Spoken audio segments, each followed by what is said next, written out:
पुण्यासह राज्यामध्ये वरिष्ठ नेत्यांचे दौरे वाढलेत। दरम्यान आज सकाळी पुण्यातील कार्यक्रमामध्ये देवेंद्र फडणवीस, सुप्रिया सुळे आणि अजित पवार एकाच मंचावर आले होते आणि यावेळी देवेंद्र फडणवीसांना 2 वेळा फोन आला आणि त्यांनी सुप्रिया सुळेंपासून लांब मंचावरच्या एका कोपऱ्यात जाऊन फोनवर संवाद साधला। त्यामुळे या फोनची सध्या प्रचंड चर्चा सुरू आहे। दुसरीकडे संजय राऊत यांनी कोपऱ्यात मर्द जाऊन बोलत नाही अशी टीका केली आहे।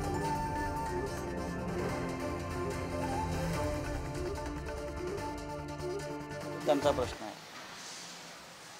त्यांचा प्रश्न ते कोपऱ्यातच जाऊन बोलतात ना। कोपऱ्यात कोण बोलतात? मर्द कोपऱ्यात जाऊन बोलत नाही, मर्द समोर खुलेआम बोलतात का?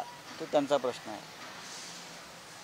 त्यांचा प्रश्न ते कोपऱ्यातच जाऊन बोलतात ना। कोपऱ्यात कोण बोलतात? मर्द कोपऱ्यात जाऊन बोलत नाही, मर्द समोर खुलेआम बोलतात।